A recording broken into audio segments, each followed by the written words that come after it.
Bonjour, c'est vous qui avez été victime de l'agression qui a fait un petit peu de bruit cette dernière semaine à Malétroit au mois de décembre. Oui.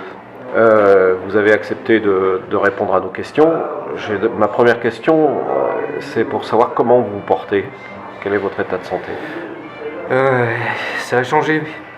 J'étais quelqu'un de gai. Je reste toujours optimiste, mais j'ai perdu déjà assez de facultés physiques déjà dans le passé que j'avais pas besoin de tout ça en plus, quoi. Il y a pour des mois et des mois de rééducation. Je suis à plusieurs séances par semaine parce que sinon ça a tendance à revenir à un degré factice. Mentalement, il m'arrive de faire des cauchemars. J'ai horreur du bruit de cutter. Maintenant, je supporte plus le bruit du cutter. Ça me fait mal, mais il faut voir jusqu'où. Et voilà, quoi, il y a tout ça. Je suis encadré, je suis bien encadré. Donc j'ai de la chance de ce côté-là. Encadré par votre famille? La famille, les amis. Les gens ont de l'empathie, c'est clair. Ils savent, ils comprennent. Ils comprennent pas, mais ils voient le mal. Ça les touche beaucoup et ça me fait mal aussi de les voir aussi touchés que ça, parce que c'est impressionnant. Est-ce que vous pouvez nous raconter ce qui s'est passé vraiment ce soir-là? D'abord, c'était quand? C'était quelle date? C'était la nuit du mercredi 15 au jeudi 16, donc on était minuit un quart.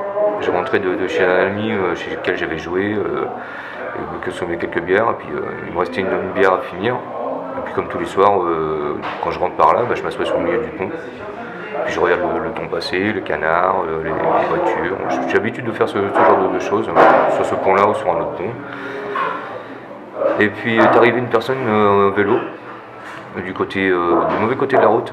Il était à sens inverse, quoi. Et il était sur son vélo.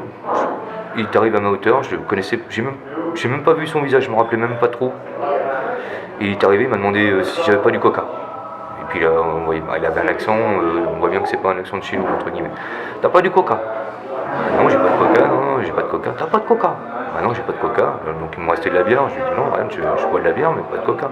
Et il insistait, puis ça montait dans le ton, quoi. Je me suis dit, je sais pas, j'ai rien à faire avec ces gens, voilà, quoi, je m'en vais, quoi. Je suis tranquille, moi j'en sais quel âge, je préfère prendre mes clics et mes claques, et voilà, quoi. Donc c'est ce que j'ai fait, j'ai commencé à m'en aller, et cette personne-là m'a rattrapé, m'a tiré par la capuche. J'avais un gros blouson, j'avais des vêtements avec des épaisseurs. Il m'a attrapé par la capuche, il m'a tiré en arrière, et comme j'ai des problèmes déjà de dos, je suis pas bien en équilibre sur mes deux jambes, et je suis tombé par terre à l'envers, et là il a commencé à me donner des coups de pied, des coups de pied, des coups de pied, des coups de pied, jusqu'à ce que je lui attrape une jambe, et ce qui lui a pas plu. Et il m'a demandé 2 ou 3 fois, lâche ma jambe, lâche ma jambe, lâche ma jambe.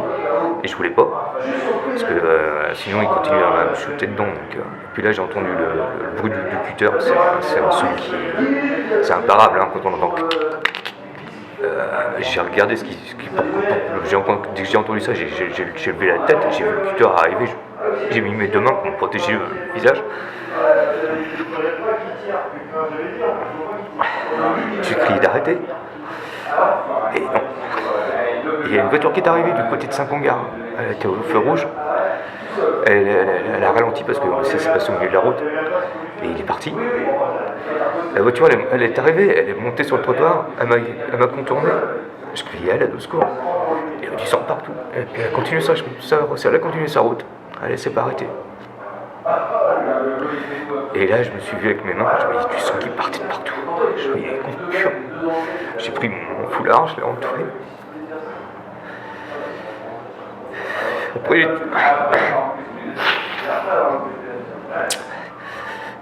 j'étais au pompier, j'ai pensé directement au pompier. Je criais au secours à l'aide, j'ai traversé. Je savais où c'était, je criais au secours à l'aide. Il n'y avait personne. Je me suis endormi un moment, je me suis réveillé, je me rappelle, j'avais l'odeur du caoutchouc des pneus. J'avais la tête dans le trottoir, j'étais juste sous le pneu d'une voiture, j'étais complètement allongé, la tête dans le trottoir, sous le pneu de voiture, j'étais là, qu'est-ce qui se passe? Je revenais, puis je sentais le chaud, le sang, ça sent fort. Et je me suis relevé en me disant, tu peux y arriver, tu peux y arriver.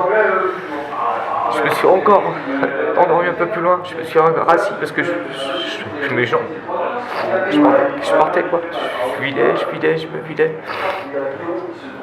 Je me suis rassis en me disant, tu peux pas rester là, faut que tu partes, faut que tu y ailles, faut que tu y ailles. J'ai réussi je suis passé par ce petit muret, j'ai vu les pompiers, je me suis dit ça va être bon quoi, ça y est c'est bon. Il n'y avait personne, c'était fermé. Il n'y avait personne. J'ai appuyé sur le bouton à l'entrée, votre nom s'il vous plaît, votre nom s'il vous plaît, votre nom. Et là, j'ai senti mes jambes qui clopachaient, je me suis allongé. Je me suis entouré dans mes fringues. Je me suis mis comme ça. Et je suis shooté à la porte.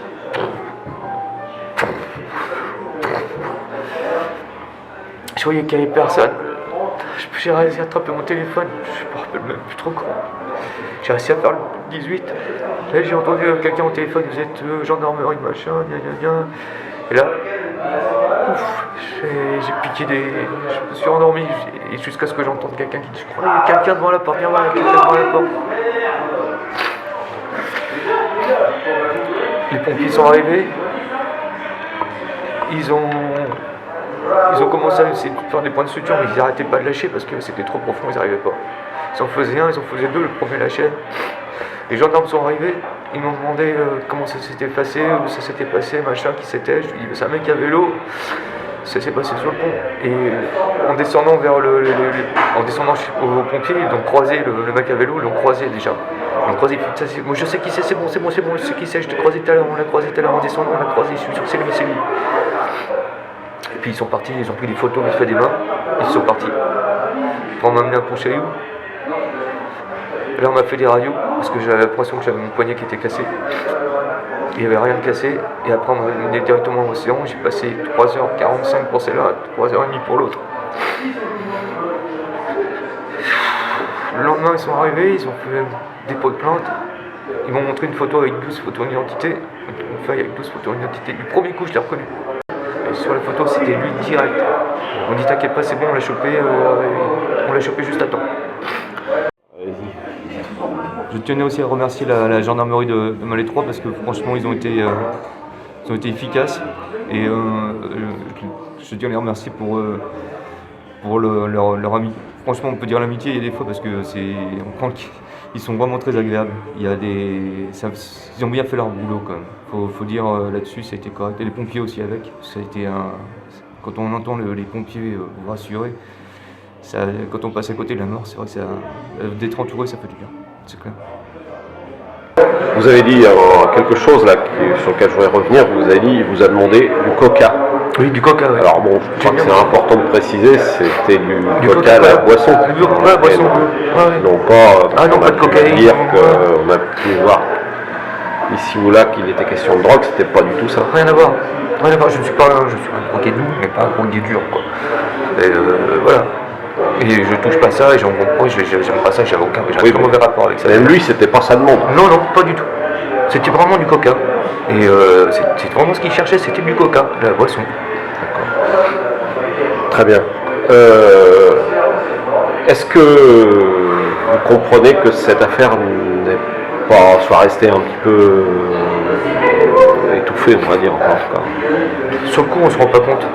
C'est quand on commence à éplucher les gens autour de nous pour savoir des ceci, des cela, des machins, des détails, et que ça sert pour qui, pourquoi, on ne sait pas, et que les gens autour de moi sont obligés d'apprendre des parcelles, ils entendent des mots, des gens qui viennent de l'extérieur, des gens qui savent pas, qui racontent, qui se servent du fait que ce soit une personne qui soit pas de Malais 3, d'origine étrangère, pour en faire une bonne salade et pour vendre leur torchon. Voilà, il faut que ça s'arrête tout de suite parce que c'est pas ça du tout. Il n'y a pas eu d'acte racial, il n'y a pas eu d'acte il n'y a pas une rixe, on s'est pas bagarré, c'était juste une agression de sa part. Et il n'y a pas d'histoire de drogue ou de racisme dans cette histoire, il n'y a aucunement de ça. Et il faut arrêter ça tout de suite. Parce qu'on a mis en cause aussi une association sur Malais 3 qui accueille des personnes dans des conflits de guerre, ainsi de suite, qui n'ont rien à voir là-dedans non plus. Ils ont été mis comme ça dans le tas alors qu'ils n'ont rien à voir là-dedans. Donc il faut arrêter de maintenant parce que je ne sais pas jusqu'où ça peut aller plus tard. Il faut absolument que ça s'arrête parce que tout le monde veut faire de son petit foin avec cette affaire alors que c'est même pas encore médiatisé sur les vrais réseaux sociaux ou les vrais journaux. Il y a une affaire qui est en cours, ça c'est clair. Maintenant, vous, en tout cas, vous êtes catégorique, il n'y avait aucun aspect de racisme dans cette affaire-là, ni d'un côté ni de l'autre. Rien à voir. Non, c'était la mauvaise personne au mauvais endroit, au mauvais moment. Ça aurait pu être n'importe qui d'autre. Ça aurait pu être voilà, c'est exactement ça. C'était deux individus qui se connaissaient ni ni Adam, et un qui voulait du coca, l'autre qui avait de la bière. Ça n'a pas plu à celui qui a pas de coca, et ça finit comme ça. Et alors, maintenant, il y a l'autre souffrance, c'est celle que vous subissez au quotidien, parce que justement, il y a toutes ces questions, toutes ces histoires qui circulent en ville et qui ne correspondent pas à la réalité. Oui, ça implique beaucoup de personnes et ça peut leur créer des dommages. Et puis, raconter des bêtises, c'est jamais bon. Raconter des mensonges en pensant que c'est la vérité, ça peut causer beaucoup de tort à plein de gens. Ceux qui ont commencé à raconter ça, il y a forcément eu des fuites pour que ça soit relaté dans un journal. Il y a forcément eu des gens qui ont parlé. Et par contre, la façon dont ça a été mis sur le papier ou relaté, je ne sais pas si c'est déformé par les journalistes ou si les informations, déjà, elles n'étaient pas bonnes du tout à la base. Donc il faut arrêter ça tout de suite, parce que ça n'apporte rien de valable. C'est cause et préjudice à chaque fois. Il faut arrêter ça tout de suite. Le fait qu'après le silence soit fait, ils ont besoin de protéger quoi exactement? Pourquoi il faut absolument qu'il y ait du silence là-dessus, alors que les gens normalement ont besoin d'être rassurés, de savoir ce qui se passe dans leur commune, au quotidien, autour de chez eux. Et si on leur ment, je trouve que c'est pas normal. Tout le monde devrait avoir accès à l'information devrait passer pour tout le monde. Et comme ça, au minimum, les choses seraient beaucoup plus claires. Les gens pourraient avoir au minimum l'histoire en vrai, en global, et arrêter de faire des salades à côté pour tout à chacun, quoi. Qu'est-ce que vous attendez maintenant? La fin du jugement, le jugement. J'attends le jugement une fois que ça sera, une fois que une fois que le juge aura fini le dossier, ça sera.